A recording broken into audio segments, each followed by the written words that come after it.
여기노라. 그 우리를 사랑하시며 우리를 존귀 여기신 하나님께서 또 말씀하시기를 수고하고 무거운 짐진 자들이여 다 내게로 오라. 내가 너희를 쉬게 하리라.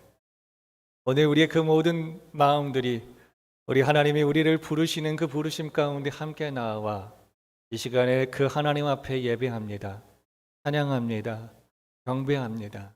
또 우리의 마음의 소원을 주님 앞에 간구하며 우리 하나님 안에서 쉼을 얻고자 평안을 얻고자 오늘 우리 하나님 앞에 나아가기를 소원합니다. 우리 그 모든 마음들이 이 시간 그 마음의 입술을 열어 주님 앞에 오늘 우리의 마음을 토하며 이 귀한 예배의 문을 열고 우리 하나님의 은혜의 보좌를 향해서 나아가시겠습니다. 함께 기도하겠습니다. 할렐루야. 사랑하는 충만하신 내 아버지 하나님 감사합니다. 주여 주여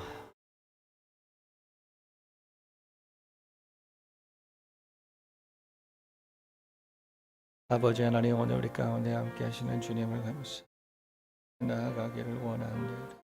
주여 도와주 우리의 연약함을 주께서 아시오면서 하시고 주여 오늘 하나님 앞에 세워지는 오늘 우리 모두가 되게 아버지 주께서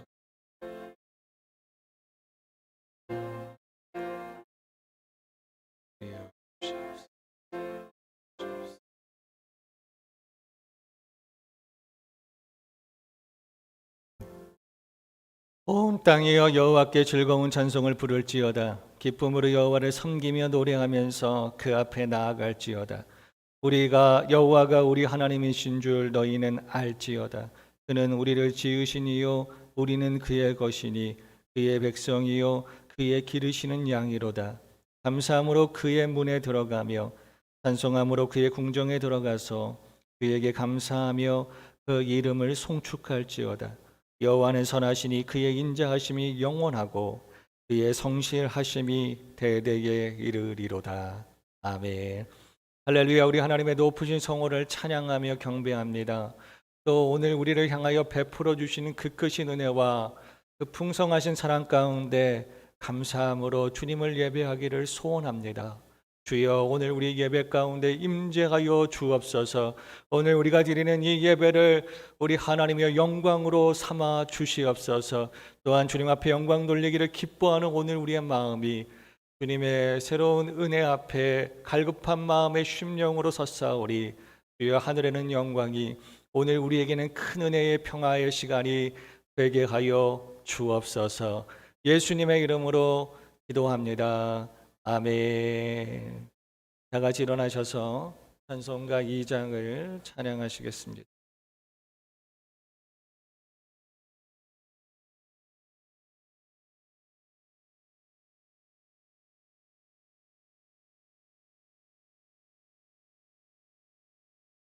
찬양 성부 성자 성령 성삼위일 제께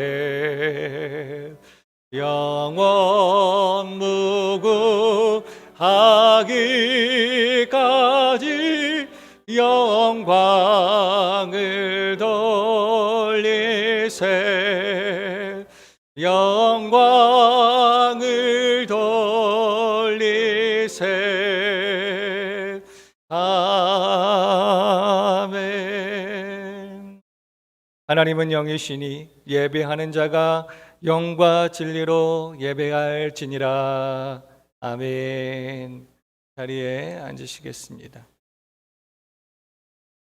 우리 주님에 대해서 우리가 함께 찬양하십니다. 찬송가 96장 예수님은 누구신가 함께 찬양하겠습니다.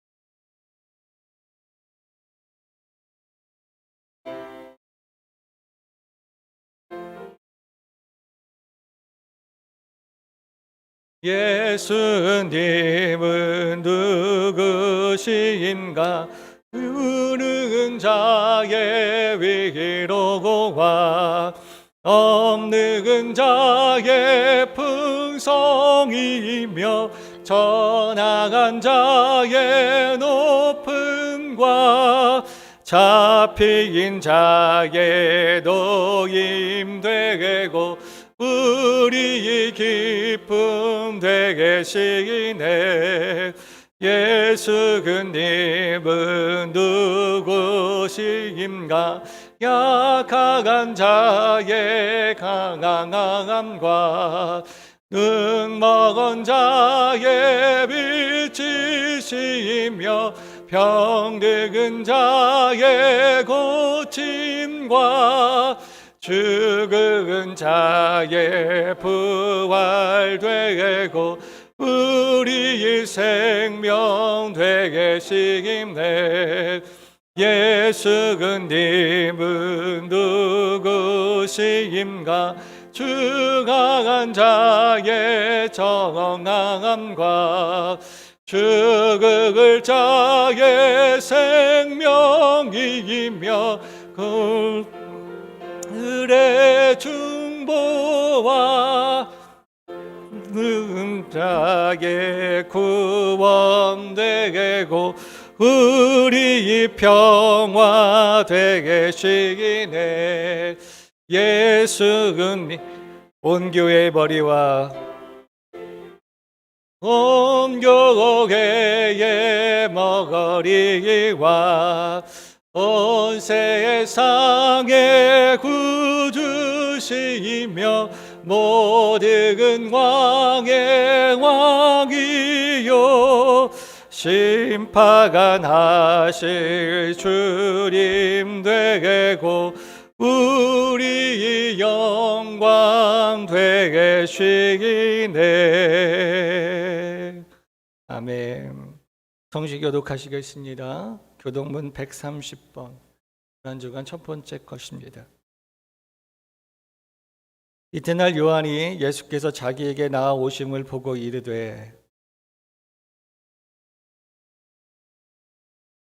그날의 죄와 더러움을 씻는 셈이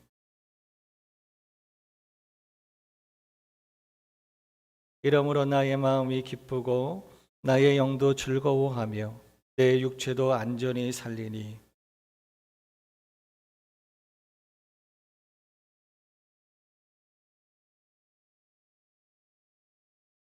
주께서 생명의 길을 내게 보이시리니 주의 앞에는 충만한 기쁨이 있고 같이 읽겠습니다. 큰 음성으로 이르되 죽임을 당하신 어린 양은 능력과 부와 지혜와 힘과 존귀와 영광과 찬송을 받으시기에 합당하도다 하더라. 아멘. 사도신경으로 신앙 고백은 함께 고백 드리시겠습니다. 나는 전능하신 아버지 하나님 천지의 창조주를 믿습니다.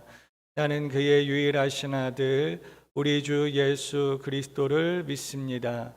그는 성령으로 잉태되어 동정녀 마리아에게서 나시고 본디오 빌라도에게 고난을 받아 십자가에 못 박혀 죽으시고 장사된 지 사흘 만에 죽은 자 가운데서 다시 살아나셨으며 하늘에 오르시어 전능하신 아버지 하나님 우편에 앉아 계시다가 거기로부터 살아있는 자와 죽은 자를 심판하러 오십니다.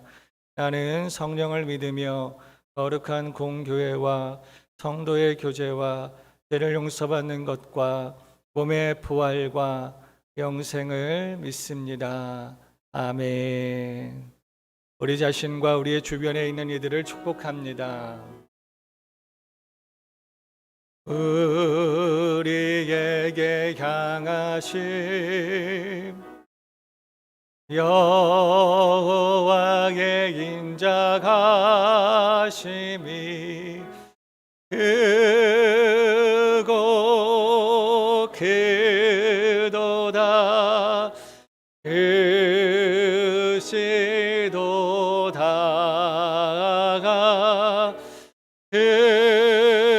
크고 크도다 크시도다. 아멘. 오늘 하나님의 말씀을 우리가 다 같이 일어나셔서 함께 봉독하시겠습니다. 하나님의 말씀은 사도행전 24장 27절 말씀부터 25장 12절까지입니다. 저와 여러분이 한 절 한 절씩 나누어 봉독하도록 하겠습니다. 마지막 말씀은 우리가 한 마음으로 봉독하겠습니다. 이태가 지난 후 보르기오 베스도가 벨렉스의 소임을 이어받아 벨릭스가 유대인의 마음을 얻고자 하여 바울을 구류하여 두니라.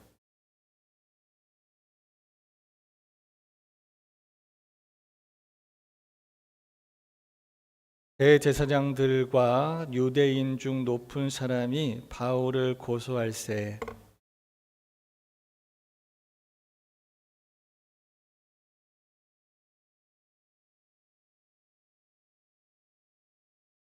베스도가 대답하여 바울이 가이사랴에 구류된 것과 자기도 멀지 않아 떠날 것을 말하고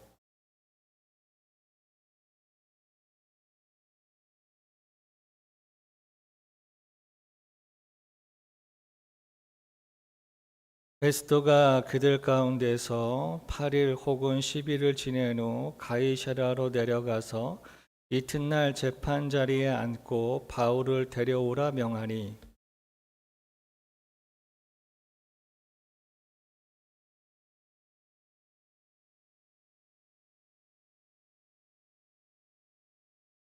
바울이 변명하여 이르되 유대인의 율법이나 성전이나 가이사에게나 내가 도무지 죄를 범하지 아니하였노라 하니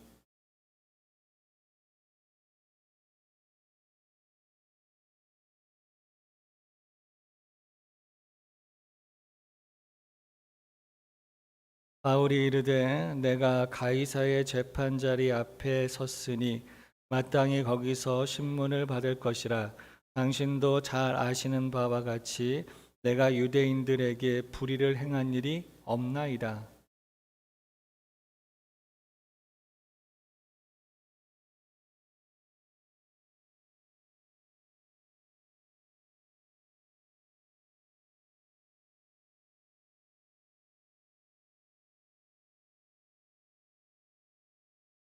같이 읽겠습니다. 베스도가 배석자들과 상의하고 이르되 내가 가이사에게 상소하였으니 가이사에게 갈 것이라 하니라.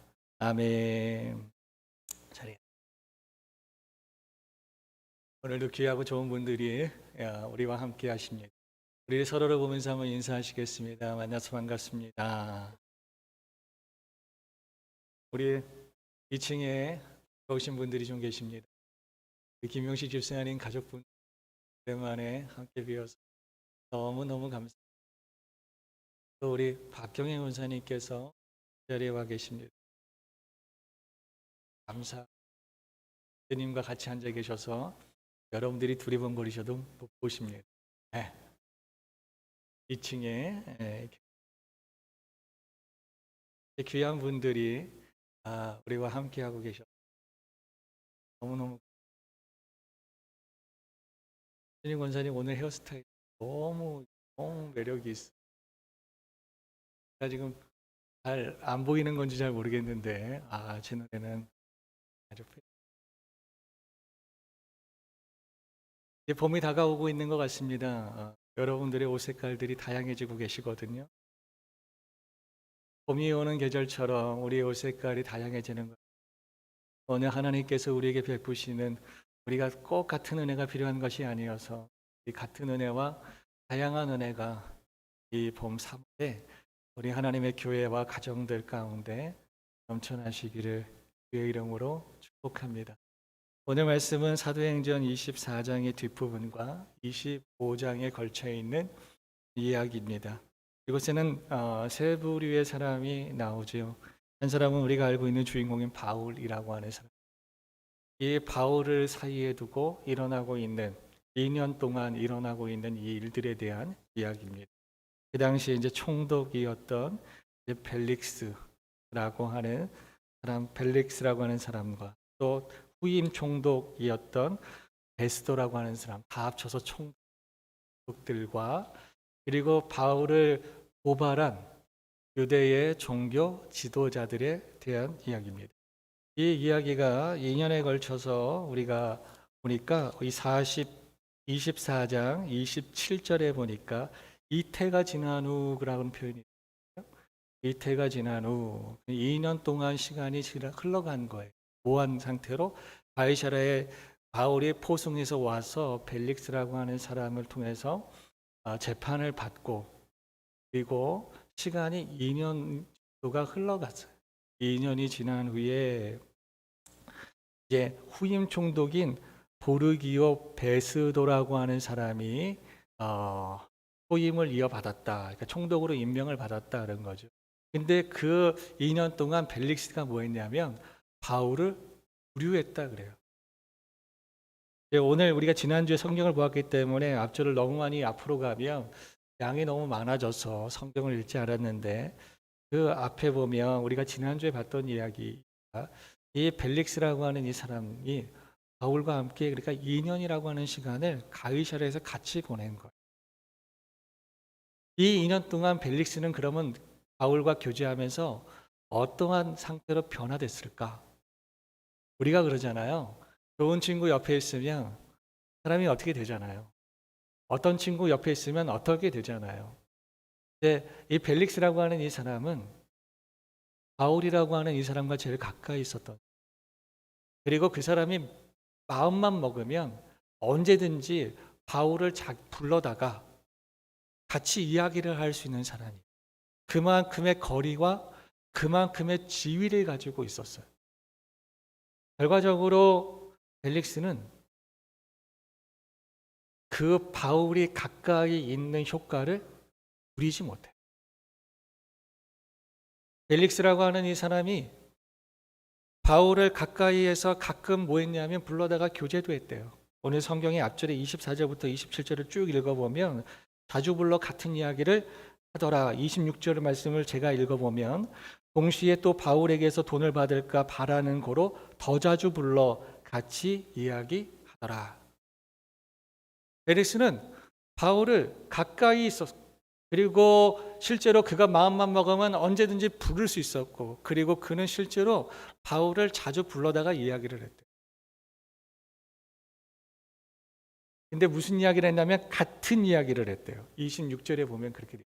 같은 이야기가 무슨 이야기냐면 24절에 보면 벨릭스가 그의 아내 유대 여자 부르실라와 함께 와서 바울을 불러 그리스도 예수 믿는 도를 듣거늘, 이렇게 돼요. 그러니까 그리스도 예수에 대한 도를 뭐 하는 거예요? 자주 불러다가 들었다는 거예요. 네, 사람이 뭐 하지 않아요? 변하지 않았어요. 그에게 2년이라고 하는 시간은 허송세월을 보내게 된 거예요. 사랑하는 여러분, 어찌 이런 일이 있을 수가 있을까? 그 24절과 27절 사이에 어떤 내용이 있냐면 그 복음의 말을 듣고 그의 마음이 두려웠어요. 그의 마음이 뭐였냐면요, 어려웠어요. 그의 마음이 복음을 듣는데 하나님의 의에 대해서, 하나님의 절제에 대해서, 하나님의 심판에 대해서 듣는데 그 마음이 부담스러웠어요. 그때 그가 한 것은 무엇이냐면 가라. 지금은 가라. 나중에 다시 얘기하자. 사랑하는 여러분, 복음에 대해서 몇 번을 듣는 것보다 더 중요한 게 있어요. 오늘 우리가 무엇을 위해서 예배를 하죠? 우리가 무엇을 위해 기도를 하고 무엇을 위해서 말씀을 봅니다. 오늘 이곳에 우리가 예배를 드리고 있는데 여러분들 이 예배를 무엇하라고 들으십니까? 이 예배의 여러분들의 목적은 무엇이에요? 여러분들이 이 예배, 이 일요일이라고 하는 시간에 가장 끼어있는 시간인 11시, 12시를 들여가면서 내 재정의 10분의 1을 하나님의 것으로 구별하여 드리면서 이 자리에 앉아서 예배 드리시는 이유가,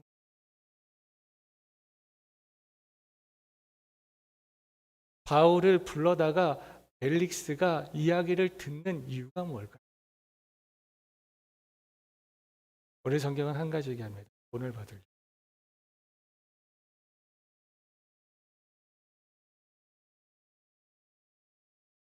우리 성경은 2년 동안 그를 묶어놓은 이유가 뭐예요? 유대인들의 마음으로. 벨릭스는 복음에 관심이 있지 않았습니다. 바울의 자선에 관심이. 벨릭스는 예수에 관심이 있지 않았습니다. 바울의 집안에 관심이 있었어요.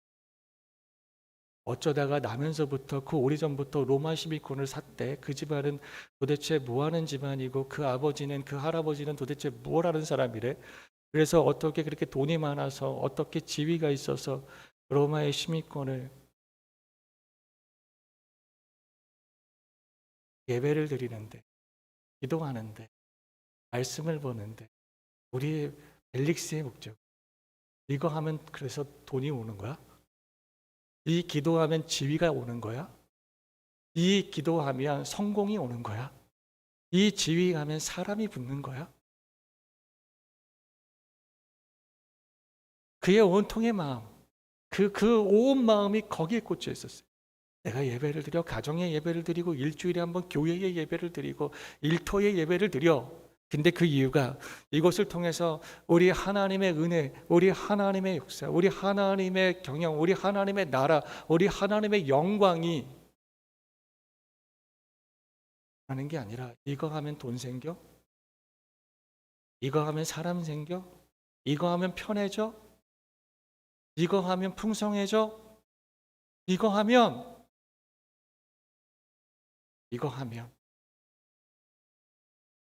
그리고 우리가 생각하는 다른 이유들이 오늘 우리가 벨릭스와 과연 무엇이 같고 무엇이 다른가? 그는 그 2년이라고 하는 세월을 허송세월했어요. 우리가 아시 사도행전을 계속 넘어왔잖아요. 바울과 한번 대화하려고. 바울 선생이 한번 우리 지역을, 우리 가정을, 우리 동네를 방문해 주시면 얼마나 좋을까? 한번 방문해 주시면 얼마나 좋을까? 그런데 벨릭스는 2년 동안이나 바울과 같이 있어요. 자주 방문을 넘어 교제를 했어요. 근데 그에게는 뭐가? 바울 안에 있는 그리스도의 사랑하는 여러분, 우리가 예배를 드리든 우리가 기도를 하든 우리가 말씀을 보든 우리가 우리의 입술로 주님에 대해서 말하든 주에 대해서 우리의 귀가 듣든 우리가 그것을 듣고 말하는 그 목적이 뭐예요? 여러분 어떤 마음으로 그의 이름을 부르며 어떤 마음으로 그의 말씀을 보며 어떤 마음으로 오늘 우리가 이렇게 예배를 드리나요? 하나님은 지금 오늘 우리의 마음을 보고 계세요.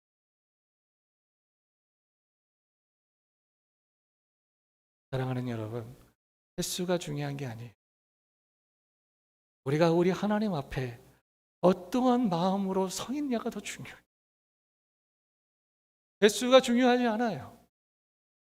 여기 우리가 다 같이 앉아 있지만 어떤 분들은 여기서 10년째 앉아 계신 분도 계시고 어떤 분들은 20년, 어떤 분들은 30년, 어떤 분들은 40년.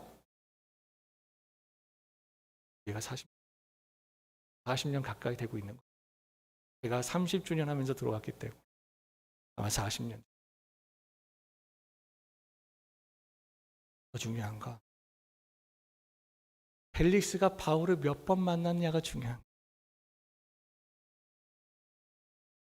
무슨 마음으로 만났냐가. 그러니 들어도 뭐하지 못해. 깨닫지 못해. 근데 감사하게 복음에는 능력이 있어서 깨달았네. 그래서 그 마음이 두려웠어요. 왜? 자기의 죄가 드러나. 바울의 복음을 듣는데 이 사람이 나를 혼내는 것 같은 거예요. 하나님의 의를 비춰봤더니 자기는 너무 불의한 사람이요. 하나님의 절제를 비춰봤더니 자기는 정욕에 취해가지고 짐승처럼 살았던 거예요. 그러니 하나님의 복음에 비춰서 심판을 보니까 그 심판의 대상자는 자기더라고요. 그래서 그 마음이 뭐였냐면 두려웠어요. 그래서 뭐했냐면 밀쳐낸 거예요. 너 가라. 지금 바쁘다 이제. 오늘은 그만하자. 밀어낸 거예요. 그걸 밀어내지 않고 끌어당겼다면 얼마나 좋을까. 은혜가 기회가 있는데 밀어내지 말고 그 은혜를 잡으면. 근데 우리가 생각하는 은혜는 우리가 높아지는 거예요. 우리가 편해지는 거예요. 우리가 많아지는 거예요. 오늘 우리가 세지는 거예요. 우리는 그것들을 은혜라고 해요. 근데 성경이 말씀하시는 은혜는 그거는 후속탁을 해요. 후속의 은혜. 첫 번째 은혜가 아니라. 첫 번째 은혜는 뭐냐면 나 악하구나. 나 생각했던 것보다 나 별로네. 주의 복음을 듣는데 내가 약하다는 게 느껴져. 주의 복음을 듣는데 예수님을 생각하니까 내가 악하다는 생각이 들어. 주의 복음을 듣는데 나 별거 아니구나 하는 생각이. 왜 그럴까요? 왜 그럴까요? 벨릭스가 그 얘기를 듣는데 브리아니가 여기 있구나. 이렇게 정욕에 취해 사는 이가 여기 있구나. 나 같은 사람들의 말려는 하나님의 심판을 그래 피하지 못하겠네. 왜요? 왜 복음이 벨릭스를 부담스럽게 할까요? 좀 아직 한 달은 안 됐고 한 10여일 전에 저희 막내딸이 저희가 이제 거실에다가 난방 텐트를 쳐놓고 지내는데요. 저희 막내딸이 난방 텐트를 들어가다가 저희 아이들은 뭐 방에서 자는데 저희 막내는 사택이 크거든요. 얘가 저희한테 큰 걸 주셔서. 근데 이제 저희가 또 식구가 많아서 막내가 이제 크니까 이제 뭐가 되냐면 자기 방을 원해요.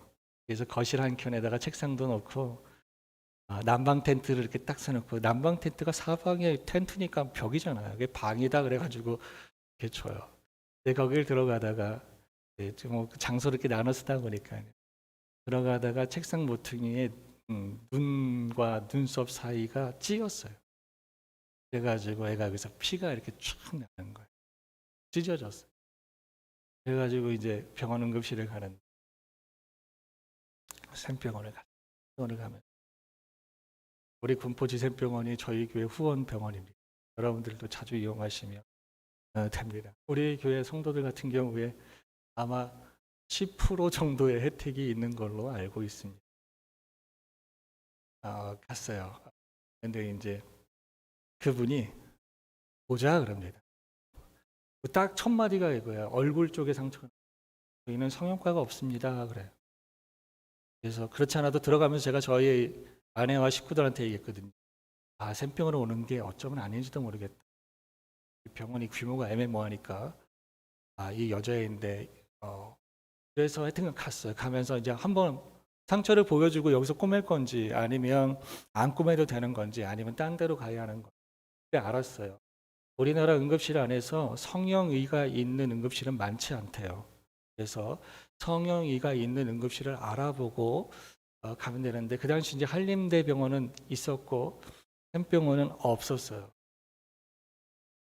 거기서 이제 간호사님은 없어요라고 접수를 할 건지 말 건지를 얘기를 하시는 거예요. 제가 일단은 선생님한테 보이고 나서 답을 내리면 좋겠습니다라고 제가 얘기를 했어요.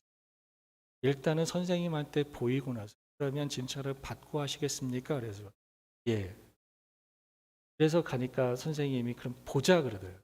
그래서 이렇게 뜯으니까 감사하게 눈썹에 걸려 있었어요. 그 상처 부위가 눈과 눈썹 사이에. 더 내려갔으면 눈이 다쳤을 것 같고 더 위로 갔으면 상처가 좀 많이 남았을 것 같은데, 그러니까 그 의사가 고민을 하는 거예요. 남자아이 같으면 꼬매고 말고 싶은데 얘가 여자아이인데 자기가 딸내미가 있으시대요. 나도 딸아빠라 이걸 뭐라고 말하기는 어렵고 뭐라고 아뢰기는 어렵고, 그래서 결국에는 한림대로 갔어요. 성령이한테 꼬매는. 성경은 예수님을 뭐라고 말씀하시죠? 예수님이 우리에게 이렇게 말씀하세요. 난 너의 목자야. 하지만 예수님이 다르게도 말씀하세요. 뭐라고 말씀하시냐면 나는 너의 의사야. 의사가 제일 먼저 환자를 만날 때 하는 말이 뭔지 아세요? 어디 다치셨어요? 그러면서 뭘 하자고 하세요? 환부를 보자고 말씀. 상처를 보자고 말씀하세요. 사랑하는 여러분, 우리가 주의 복음을 듣고 우리가 주님을 만나면 주님께서 우리에게 하실 수 있는 첫 번째 말씀, 하시고 싶은 첫 번째 말씀 뭐냐면 상처 보자는 거예요. 찢어진 부위, 베인 부위. 우리는 건강해지고 싶잖아요. 약 주시거나 힘 주실 수 있는 뭐 어떤 거 하기를 원하시잖아요. 우리 하나님은 그거부터 하는 게 아니라 뭐부터예요? 상처부터 보자고 말해요. 사랑하는 여러분, 복음은 항상 우리에게 우리의 환부를 먼저 드러낼 것을 말씀하세요. 우리 하나님께서 네가 얼마나 약한지, 오늘 우리가 얼마나 악한지 그거부터 보자고 말씀하세요. 그러니까 복음을 들으면 우리가 우리 하나님의 앞에 서면 먼저 우리가 뭐가 보여야 되냐면 우리의 약한 고리. 우리의 악한 고리가 먼저 보여요. 그걸 성경은 뭐라고 말씀하죠? 회복이라고 해요. 하나님은 오늘 우리를 회복시키기를 원하세요. 그래서 회복돼서 진짜 건강한 오늘 우리와 함께 일하시고 싶어 하세요. 우리가 하나님의 큰 일꾼이 되고 싶고, 그래서 하나님 앞에 큰 걸 맡기셔서 하나님 나에게 큰 물건을, 큰 일권을, 큰 땅을, 큰 위치를, 좋은 높은 위치를 오늘 우리가 말하기 전에 우리 하나님 우리에게 뭐라고 말씀하시냐면 환부부터 보자고 말씀. 그게 그 복음의 기반 위에 세워져 있는 게 예배. 예배는 무엇하는 거냐면 하나님 앞에 내 환부를 보이는 거예요. 예배는 무엇하는 거냐면 그 가운데서 하나님께서, 그 의사 되신 하나님께서 우리를 고치시고 회복시켜 주시는 거예요. 회복된 오늘 우리와 함께 그분의 청사진을 펼쳐놓고 나의 일꾼이 되라, 나의 용사가 되라, 이렇게 말씀.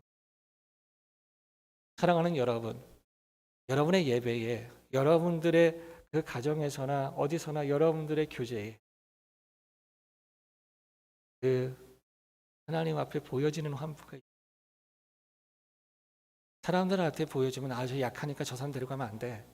저 사람 고름 나니까 저 사람 옆에 있다가 들어와 절로 가. 그럴지 몰라요.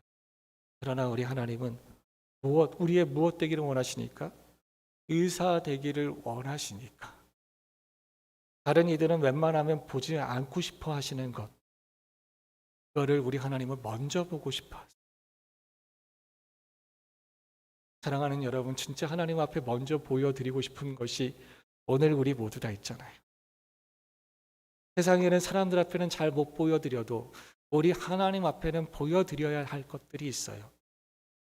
그거를 보여드리지 못하면 아니야, 사람들이 나를 악하게 본다. 나 싫어. 사람들이 나를 짐승처럼 나 싫어. 그 얘기만 들어도 부담스러워, 절로 가. 이게 벨릭스예요. 사랑하는 여러분, 하나님 앞에 우리가 우리의 약한 고리 드러내는 것을 부담스러워하면 우리의 신앙생활은 허송세월을 하게 돼요. 2년이란 시간이 지나도 우리의 신앙은 자라지 않아요. 20년이 지나도 우리의 신앙은 자라지 않아요. 어떠한 말씀 선생님이 오든 어떠한 능력자가 오든 우리 성경에 그 두 가지를 합쳐서 누구라고 불렀냐면 바울이라고 불렀어요. 바울이 그 곁에 있어도 이 사람은 허송세월하는 거예요. 사랑하는 여러분, 우리는 허송세월하지 마십시다. 20년, 10년 신앙으로 그 신앙이면 우리 만족스럽지 않잖아요. 30년 신앙으로 우리 지금 이 신앙이라면 오늘 우리 정말 만족스럽지 않잖아요. 하나님의 은혜가 적어서일까? 하나님의 능력이 적어서일까? 아니면 나는 왜 자꾸 하나님 앞에만 오면 약한 고리를 드러내는 것을 주저할까?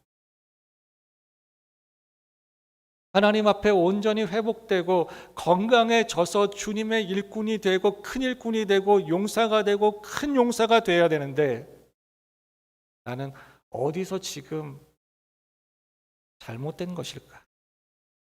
오늘 우리가 우리 자신들을 하나님은 오늘 우리에게 회복시켜서 일꾼으로 큰 용사로 사용하기를 원하시니까, 그러한 오늘 우리와 같이 있고 싶어 하시니까 그러니까 여러분 예배 오시면 그냥 약한 고리 붙잡고 기도하세요. 약한 환부를 자꾸 보여줘야 뭐예요? 제가 요즘 병원 예전에 가보니까 그렇더라고요. 어디 아파요? 그러면 그것만 봐줘요. 어디도 아프고 어디도 아파요 해야 거기까지 봐주시더라고요. 그러니까 우리 하나님 앞에 우리가 여기 아파요. 여기도 아프네. 그러면 의사 선생님들은 뭐냐면 다음에 와서 그거 해준다. 근데 우리 주님은 전문의가 분야 전문의가 아니라 모든 것의 전문의이시기 때문에 다 열어놓으시. 우리 옆 사람에게 한번 말씀해 주시죠. 하나님 앞에 약한 고리를 털어놓으십시오.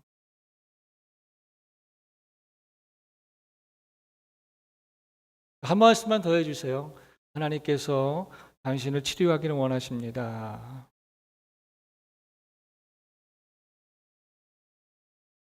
오늘 말씀 25장 1절, 2절, 3절 같이 한번 읽겠습니다. 시작.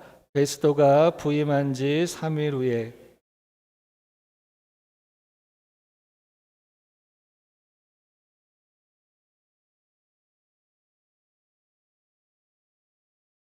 바울을 예루살렘으로 옮기기를 청하니 이는 길에 매복하였다가 그를 죽이고자 함이더라. 아멘.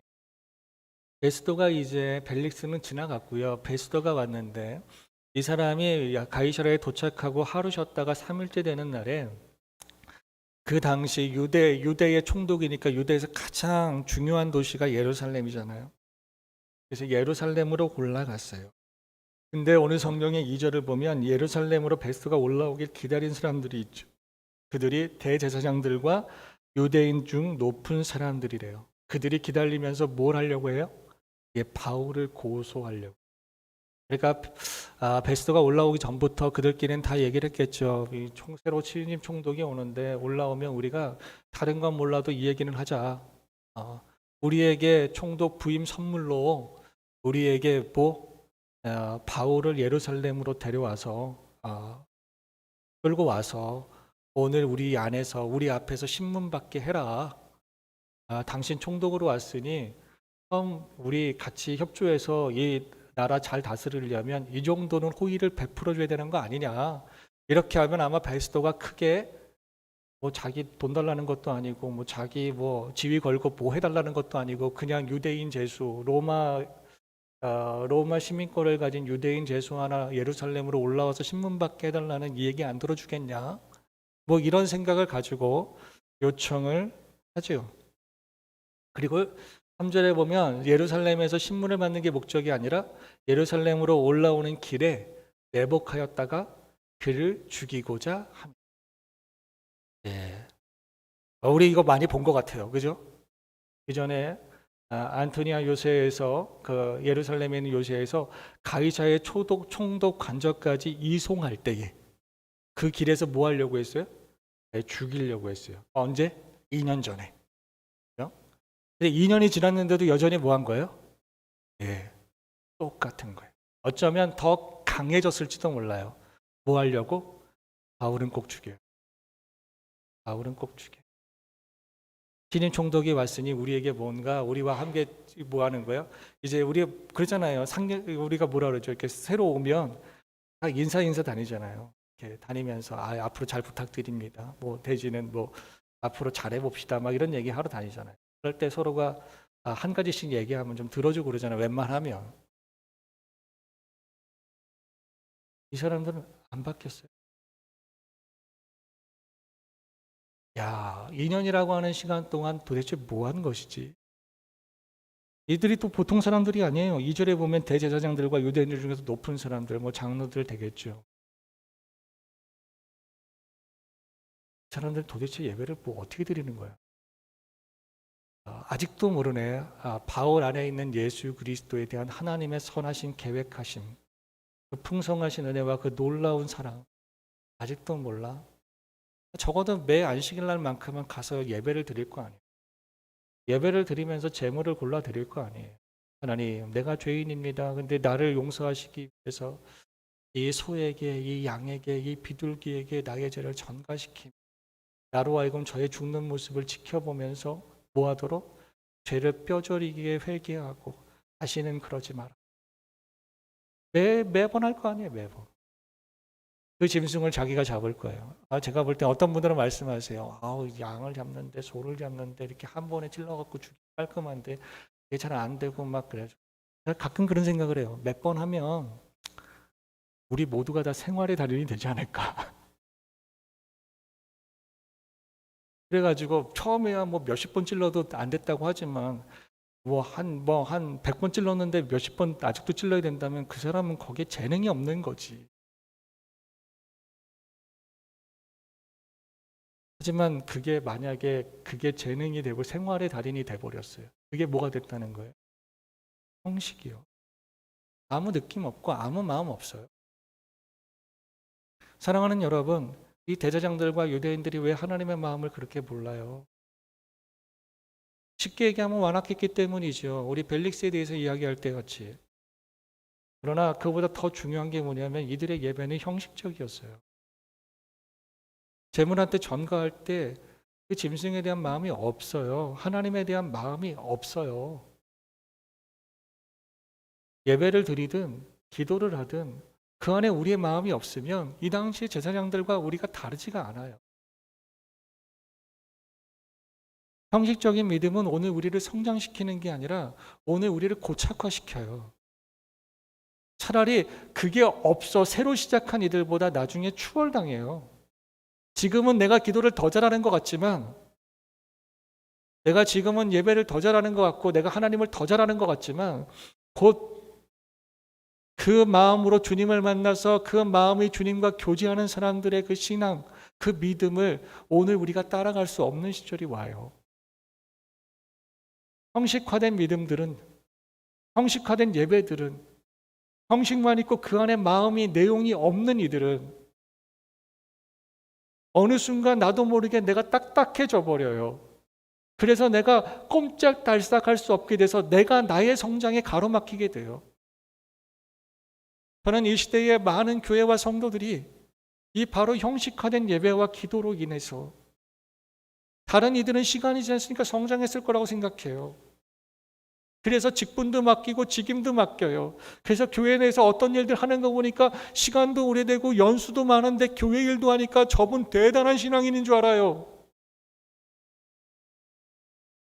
그런데 잘 보면 고착화되어 있는 딱딱해진 신앙인의 확률이 생각보다 의외로 많다는 거예요.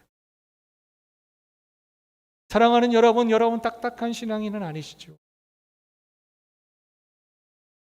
그러나 오늘 우리가 생각하는 것보다 더 많은 사람들이 딱딱한 신앙의 삶을 살아가는 그러면 하나님께서 오늘 우리에게 아무리 말씀하셔도 오늘 우리가 안 들려요. 아무리 약속해도 안 믿겨요. 아무리 기적을 펼쳐 보이셔도 와우 할지는 몰라도 대단하시네 감탄할지는 몰라도 그 하나님 앞에 자신의 인생을 내어 맡기지는 않아요. 어려울 때 나도 와우가 필요할 때 한번 의탁은 해볼까? 라고 킵해두지. 사랑하는 여러분, 오늘 이때 동안 허송세월한 사람들이 있어요. 가까이 바울이 있음에도 그 믿음이 자라지 못하니까 매일 하나님 앞에 매주 하나님 앞에 나아간다고 말하면서도 하나님의 뜻을 전혀 모르고 혼자 성나 있는 사람들이 있어요. 여러분, 꼭 그 사람들이 벨릭스와 제사장과 유대의 높은 자리에 있는 사람들 뿐만일까요? 아니면 꼭 우리들의 이름이 있을까요? 그건 나만이 알아요. 내가 하나님 앞에 형식적인 예배자인지 전심으로 주님 앞에 이어지는 다른 사람이 뭐라고 하는 것에 내가 대답할 필요 없어요. 그러나 하나님께서 성령께서 이 시간 여러분들 가운데 말씀하시면서 물어보시는 말씀 앞에는 여러분 스스로가 마음으로 대답하셔야 돼요. 내가 어떠하니? 그럼 거기서부터 하면 되는 거예요. 왜? 우리 하나님이 원하시는 것은 우리를 회복시켜 하나님의 일꾼 삼고 용사 삼아서 하나님의 나라와 하나님의 집을 세우며 우리 하나님은 영광을 받으시고 많은 사람들에게 은혜를 베푸시며 그 일꾼들을 존귀함 얻게 하시기 위해서 오늘 우리 가운데 다가오시기 때문이에요. 거기에 또 한 사람, 마지막 한 사람이 있어요. 그 사람의 이름은 바울이에요.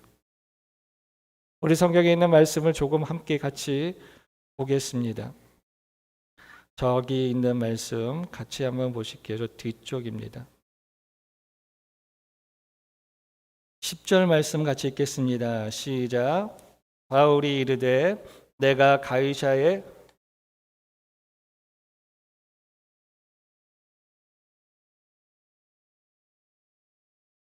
내가 유대인들에게 불의를 행한 일이 없나이다. 11절 말씀도 같이 있습니다. 시작. 만일 내가 불의를 행하여 무슨 죽을 죄를 지었으며 죽기를 사양하지 아니할 것이나 만일 이 사람이 나를 고발하는 것이 다 사실이 아니며 아무도 나를 그들에게 내어줄 수 없나이다. 내가 가이사에게 상소하노라 한데 12절 베스도가 배석자들과 상의하고 이르되 내가 가이사에게 상소하였으니 가이사에게 갈 것이라 하니라. 아멘. 유대인들이 이렇게 바울이 그 총독의 그 감옥에서만 나오기만 하면 죽여야지 하고 있어요. 그러니 바울이 어쩌면 그 2년 동안 뭐 한 거? 거기에 있는 게 안전하고 좋았을 것 같긴 해요. 그런데 우리가 또 다르게 생각하면 그거는 우리가 이런 모든 걸 다 알고 있는 전제 안에서 그것도 내가 있는 이가 아니라 밖에서 지켜보는 이의 입장이고요. 내가 만약에 그 속에 있다면 내가 그리고 이런 일들이 밖에서 일어나고 있는지를 모르고 있다. 하나님, 난 죄가 없는데요. 유대인들이 아무리 고발해도 내 죄명조차, 제 죄목조차, 그래도 죄목이 없으니까 뭐가 없어요? 형량이 없는 거예요. 무슨 죄를 지어서 거기에 맞는 형량을 때려야 되는데 죄목이 없어요. 죄로 칠 만한 게 없어요. 우리 성경에도 3가지 얘기해요. 8절에 보면 나는 율법에도 죄를 짓지 않았고 나는 성전에도 죄를 짓지 않았고 심지어 나는 가이사에게도 죄를 짓지 않았어요. 예전에도 그렇게 말했고 지금도 그렇게 말해요. 예전에도 저들은 나를 고발했고 지금도 저들은 고발하지만 당신이 아는 것처럼 그 전에도 알았어요. 나는 성전에도 나는 율법에도 나는 가이사에게도 죄를 짓지 않았어요. 난 무죄합니다. 근데 내가 무죄한데 알아, 너 무죄한 거. 그런데 풀어줄 수는 없어. 그러니 그냥 여기 감옥에 갇혀 있어. 그렇게 누군가가 나한테 말한다면 나는 억울해서 못 사네요. 아유, 거기 있는 게 안전해. 사람들이 저한테 그렇게 얘기한다면 저는 당신이 그럼 대신 와서 살든가. 그건 남 얘기하는 거죠. 이게 만약에 내 얘기가 된다면 전혀 달라요. 난 너무 억울해요. 난 너무 분통해요. 하나님 나에게 로마로 가라면서요. 왜 여기에 죄도 없이 저들이 죄 없는지 다 알고 있는데 나를 여기다 묶어놓으세요. 나에게 시간만 허송세월하도록 두세요. 그렇게 원망하고 포기하고 좌절하여 앉아있다. 여러분, 지금은 그럴 때가 아니라는 거예요. 바울은 그 시간을 그렇게 보내진 않은 것 같아요. 난 로마로 가리라. 난 기회만 되면 로마로 가리라. 나는 하나님께서 주시는 이 시간들을 잘 준비해서 난 로마로 가리라. 많은 사람들에게 말해요. 시간이 지나갈수록 오늘 우리가 기다림이 길어질수록 우리는 뭐가 느냐면 포기라는 게 들어요. 내려놓고 내가 뭐 하려고 했어요. 여기서 나가면 나 뭐 해야지? 나 이거 되면 뭐 해야지? 나 저것 가져오면 뭐 해야지? 우리는 잃어버린 재물과 시간과 이 사람들 안에서 우리는 여러 가지 생각해요. 저분이 온다면, 저 일이 내게 일어난다면, 그리고 저 재물이 내게 회복된다면 나 이거 하고 저거 해야지. 근데 그게 생각보다 안 와. 그럼 우리는 어때요? 처음에는 우리의 의지를 발휘해서 기다려요. 기다려요. 기다려요. 하지만 기다리기에 2년은 좀 많이 길. 오늘 우리의 사람들마다 역량들이 달라요. 그래서 오늘 우리에게는 나름대로 한계치라는 게 있어요. 근데 그 한계치는 똑같지는 않아. 우린 나름 기다려. 그리고 우리는 어느 순간 뭐 하기 시작하냐면 껄거리기 시작. 분은 조금 인격적으로 괜찮으신 분이에요. 대부분은 뭐 하기 시작하냐면 비난하고 원망하기 시작. 아이고 저런 네모네모한 분 이렇게 얘기하기 시작해. 그리고 시간이 지나면서 오늘 우리는 포기라는 거래요. 내려놓기 시작. 그러나 오늘 성경은 바울이 가이사로 간 로마로 가는 가이사 로마의 황제에 치고잖아요. 황제의 법정은 로마에 있잖아요. 난 로마로 가리라. 난 로마로 가리라. 그럼에도 불구하고 나는 주님 안에서 주님께서 열어주시는 때에 난 로마로 갈 거야. 난 로마로 갈 준비를 해야지. 사랑하는 여러분, 여러분의 비전의 땅으로 가실 준비가 되어 계십니다. 그러면 그 준비는 어디서 해야 되는 것일까? 언제 해야 되는 것일까? 오늘이라고 합니다. 사랑하는 여러분, 묶여 있는 것 같고 맺혀 있는 것 같고 빼앗긴 것 같은 이 시간에 오늘 우리가 그 시간에 대부분의 사람들은 주저앉는 걸 시작을 해요. 대부분은 내려놓는 것들을 시작해요. 그러나 오늘 우리는 주님과 그 꿈을 나누며 교제하는 것들을 더 시작하시고 나는 그 하나님으로 인하여 로마로 가리라. 하나님의 때, 그때가 뭐예요? 오늘이네요. 이것도 때예요. 이것도 기회예요. 제가 본 많은 사람들의 기회는 기회 같지 않게 왔어요. 그래서 많은 사람들이 얘기했어요. 그게 기회인 줄 알았으면 잡았지. 나는 그게 기회가 아니라고. 사랑하는 여러분이요. 그래서 오늘 우리가 속담처럼 명언처럼 들려오는 게 기회인 것이래. 준비된 사람들, 늘 그것만 보고 있었던 사람들은 그게 보이나 봐요. 사랑하는 여러분, 기회 같지 않을 시대, 기회가 안 올 것 같은 이 시대에 여러분들은 이 시간들을 무슨 시간으로 삼고 계십니까? 이 시간은 근데 우리는 의지로 잡는 이가 아니라 믿음으로 잡는 이들이니까. 주님과의 관계. 주님 안에서 주님과 함께 숨을 쉬는 시간, 주님과 함께 교제하는 시간, 주님과 함께 어제의 나에 대해서 얘기하며 내일의 나에 대해서 얘기하는 시간. 왜요? 오늘 내가 그거 사랑하는 여러분, 할 수 없는 것들 때문에 하나님을 원망하는 시간들을 벗고 주님 안에서 지금 할 수 있는 것을 하면서 주님의 은혜를 누리세요. 그러면 하나님께서 은혜를 누릴 줄 아는 오늘 우리에게 할 수 있는 날들을 주실 거예요. 할 수 있는 날이 보일 거예요. 남들에게는 기회 같지 않은 기회가 나한테는 분명한 기회처럼 보일 거예요. 여러분은 여러분의 기회를 잡으셔야지 남들도 다 보기에 기회 같은 기회를 기다리다가 여러분들의 인생을 끝내지 마시고 하나님께서 내게 주신 기회 같은 기회를 잡아서 주님과 함께 힘있게 나아가 하나님의 사람들이 되세요. 하나님의 가정들이 되세요. 지금 내 안에 있는 모든 소리들을 다 죽이세요. 뭐 이렇게 시끄러워? 빼앗긴 거 가지고, 잃어버린 거 가지고, 맺힌 거 가지고, 눌린 거 가지고, 억울한 거 가지고 자꾸 내 마음을 시끄럽게 하는 소리들에게 말씀하세요. 시편 62편에 보니까 다윗이 그렇게 말하더라고요. 나의 영혼아 잠잠. 나의 영혼에게 말하는 거예요. 잠잠하라고 좀. 시끄러워 죽겠다. 뭔 놈의 소리가 그렇게 많은지 그 소리 들을 때마다 내 마음이 그냥 그 소리 들을 때마다 억장이 무너져. 그 소리를 들을 때마다 세상에 나같이 불쌍한 사람은 없고 그 소리를 들을 때마다 내 곁에는 어떻게 그 악한 것들밖에 없는지. 그래서 다윗이 말하는 거예요. 나의 영혼아 제가 여러분들과 나누려고 찬양을 준비했어요.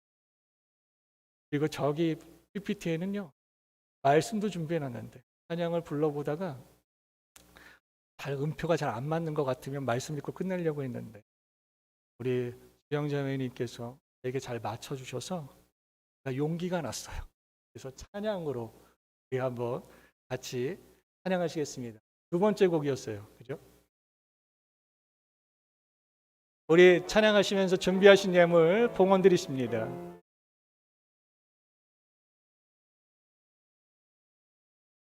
나의 영혼이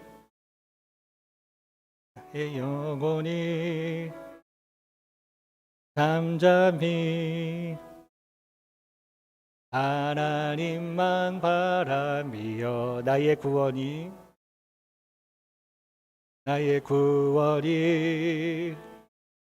그에게서 나는도다.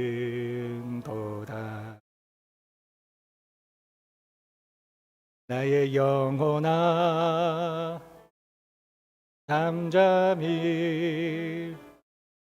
하나님만 바라라. 나의 소망이 너에게서 나는도다. 오직 주만이 나의 방안서 나의 구원이시리.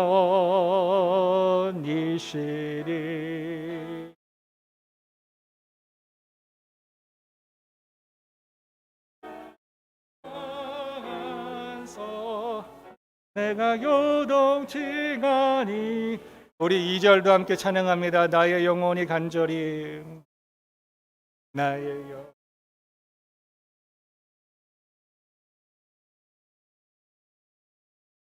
여호와를 갈망하며 나의 입술이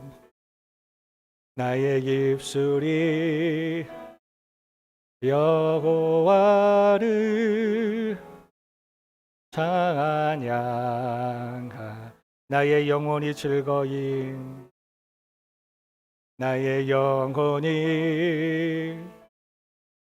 즐거이 여호와를 따르리니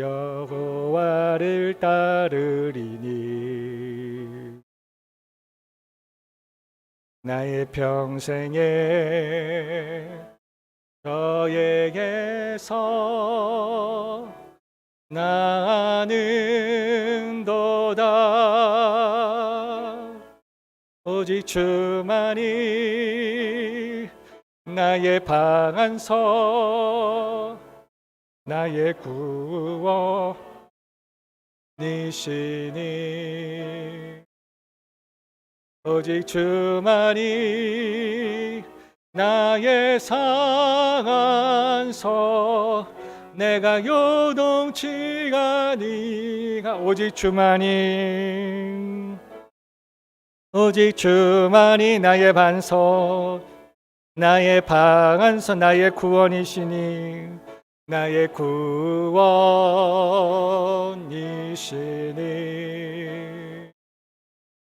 오직 주만이 나의 상한서 내가 요동치 아니하리. 우리가 이 시간에 함께 잠깐 기도하겠습니다. 하나님은 여전히 오늘 우리에게 말씀하십니다. 내가 너를 사랑하노라. 내가 너를 존귀히 여기노라. 내가 너에게 쉼과 회복을 주리라. 그 하나님께서 그 은혜로 오신 시작을 오늘 우리에게 말씀하십니다. 내가 한번 환부를 보자. 너의 약한 모습을 보자. 너의 악한 모습도 같이 보자. 거기서부터 내가 너를 존귀하게 하리라. 내가 너를 보배롭게 하리라. 내가 너를 치유하여 회복하리라. 우리 하나님 앞에 오늘이라고 하는 시간들을 허송세월하지 않고 주님 안에서 회복되고 성장하는 시간으로 삼기를 소원하는 여러분들이여, 우리가 하나님 앞에 이 시간 내 입술로 내 마음으로 우리 하나님 앞에 기도하십시다. 우리 함께 기도하겠습니다. 할렐루야. 사랑하는 가 충만하신 내 아버지 하나님 감사합니다. 이 시간 오늘 우리가 우리의 연약한 거리들을 주님 앞에 내어드리며 하나님 더 이상은 오늘 우리가 허송세월할 수 없어 주님의 은혜를 만나기를 원합니다. 우리 의사 되신 우리 하나님의 은혜를 만나기를 원합니다. 나의 고름을 짜내시고 나의 찢기고 상처난 부분들을 만지시며 온전히 회복시키시는 우리 하나님의 은혜를 하나님 오늘 우리가 만나기를 소망합니다.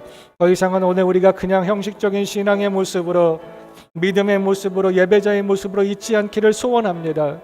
내가 1초를 드려도 우리 하나님 앞에 내 마음을 담아드리게 하여 주옵시고 내가 작은 것을 드려도 아버지 하나님 앞에 마음을 담아드리며 오늘 우리가 우리 하나님 앞에 나아갈 때에 오늘 우리가 마음 없이는 가지 않기를 원하며 오늘 우리가 우리의 마음을 가지고 주님 앞에 나아갈 때 우리를 사랑하시는 우리 하나님의 마음이 오늘 우리를 만나주시고 만져주시고 고쳐주시고 씻어주시고 회복시켜 온전케 하시며 하나님의 귀한 일꾼 삼아 주옵시며 하나님의 귀한 용사 삼으셔서 하나님의 집과 하나님의 나라를 위해서 쓰임받게 하셔서 온 땅이 우리 하나님의 영광을 보게 하시고 우리 하나님의 은혜를 누리게 하시며 그 안에서 주님 앞에 아름답고 힘있게 쓰임받는 존귀한 일꾼 하나님의 위대한 용사 오늘 우리 모두가 되게 하여 주시옵소서. 오 주님 감사합니다. 주시옵소서.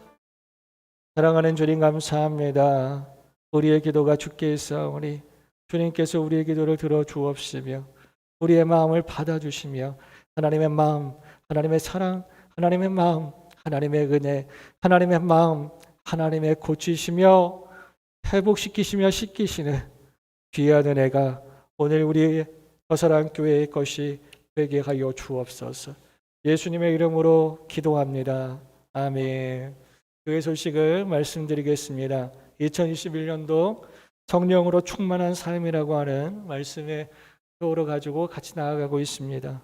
우리 모두가 성령 충만함으로 승리하는 한 주간이 되시기를 축복합니다.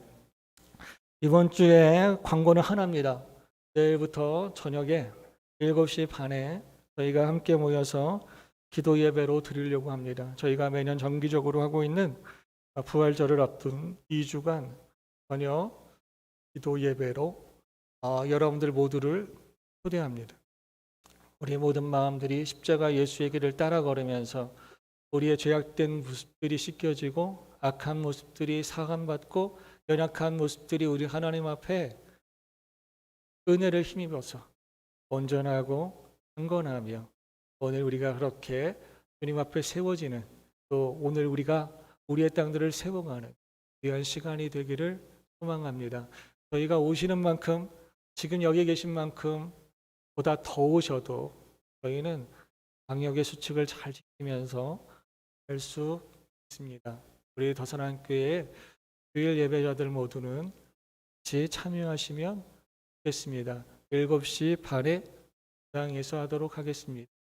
지난 금요일 날 광고를 드렸는데 우리 권사님들 집사님 중에서 자원하시는 분들 30분 일찍 오시면 예배 전 방역팀으로 여러분들 사역하실 수 있습니다. 또 예배가 끝난 후 한 10분 정도만 늦게 가시면 우리 예배 후 방역팀으로 봉사하실 수 있습니다. 그러나 여러분들이 하시고 싶어도 교회 차량을 타고 가시는 분들은 죄송한데 봉사하고 헌신하실 수 있는 기회를 제가 제공하지 않겠습니다. 교회 차는 그냥 가는데 교회 차 안에서의 방역을 힘써 주시면 좋겠습니다. 교회 차는 최소한의 성도들만 타셨으면 좋겠습니다. 그래서 오고 가는 차량조차도 좀 안전하게 좋을 것 같고요. 개인차 있으신 분들은 개인 차량으로 오시면 더 하겠습니다. 다음 말씀을 드리도록 하겠습니다. 저희가 앉아있는 이곳은 누군가의 헌신이 있는 곳입니다. 여러분들 마음껏 누리셔 그분들의 헌신들이 여러분들의 기쁨으로 감사로 하나님 앞에 표현되실 수 있으면 그걸로 족합니다. 그리고 오늘 우리가 또 헌신하면 누군가가 감사함으로 하나님 앞에 영광을 올려드리는 일들이 일어나게 됩니다. 오늘 우리가 그렇게 서로 감사하며 주 앞에 영광을 올려드리는 하나님의 일꾼들이 또한 우리 모두가 되기를 소망합니다. 우리 이 시간 다 같이 일어나셔서 파송 찬양 함께 찬양하시고 드려진 예물을 위해서 기도하고 축도함으로 모든 예배를 마치겠습니다.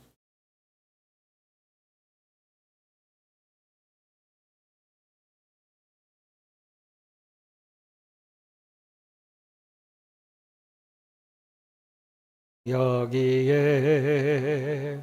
너희 우리 주의 은총 받은 자여라. 주께서 이 자리에 함께 계심을 아노라. 언제나 주님만을 찬양하며 따라가리니 시험을 당할 때도 함께 계심을 믿노라. 이 믿음 더욱 굳세라. 주가 지켜주신다. 어두운 밤에도 주의 밝은 빛 인도하여 주신다. 사랑해 주님 감사합니다. 오늘 우리가 우리의 마음을 구별하여서 예물에 담아 주님 앞에 봉헌하오니 주여 오늘 우리의 예물을 받아 주옵소서. 하나님의 선한 사업 위에 잘 쓰임받게 하셔서 예물이 흘러가는 곳마다 하나님의 나라가 이루어지게 하시고 주님의 영광이 두 높이 올라가게 하시고 우리 하나님의 은혜가 땅끝까지 뻗어가게 하시며 하나님 앞에 쓰임받는 이들이 힘과 지혜를 발휘하여 그 땅에 하나님의 나라를 건설하며 하나님의 사랑을 건설하며 하나님의 평화를 이룰 수 있는 하나님 귀한 일들 가운데 잘 쓰임받도록 은혜 베풀어 주옵소서. 예물을 드린 사랑하는 귀한 손들을 주님께서 기억하여 주시옵시고 하나님 그 손을 들어 주님 앞에 기도할 때 응답되는 손이 되게 하시고 수고할 때 열매 맺는 손이 되게 하시되 우리 하나님 앞에 영광 돌리는 손들이 다 되게 하여 주옵시며 하나님 영혼을 구원하며 인생은 힘을 얻게 하는 하나님의 손길들이 다 되게 하여 주옵소서. 그래서 어디를 가든지 사랑받고 인정받고 존경받고 쓰임받는 칭찬받는 하나님의 사람들이 다 하나님의 가정들이 또 하나님의 사업장들이 되게 하여 주시옵소서.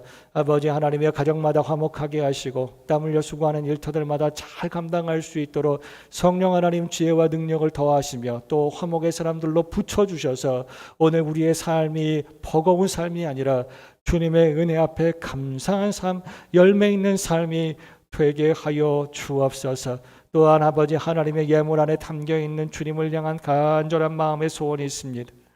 아버지 하나님 저들의 마음을 주께서 하시니 그 마음의 응어리를 풀어주시고 그 마음의 두려움을 만져주시고 그 마음의 소원을 우리 하나님께서 붙들어 주시옵소서. 할렐루야리. 아버지 하나님의 예물과 함께 시간을 드리는 이들이 있습니다. 또 아버지 눈물을 드리고 땀을 드리는 이들이 있습니다. 아버지 하나님 또 이 모양 저 모양으로 하나님 앞에 드려지며 주님 앞에 나아가는 그 모든 손길들을 주여 받아 주옵시며 그 모든 땅 위에 그 모든 일들 위에 하나님의 영광으로 역사하여 주시옵소서. 지금은 우리 주 예수 그리스도의 크신 은혜와 아버지 하나님의 극진하시고 무한하신 사랑하심과 성령의 감화 감동의 역사와 교통하심이 우리 더사랑교회의 모든 이들 모든 가정들 모든 일터와 사업장 위에와 우리와 함께하는 후원의 교회들과 선교지 교회들 위에와 우리 민족교회 세계 열국교회 위에 특별히 이 나라 대한민국 위에 지금으로부터 영원토록 크신 은혜로 함께하여 주시기를 간절히 축원하옵나이다. 아멘.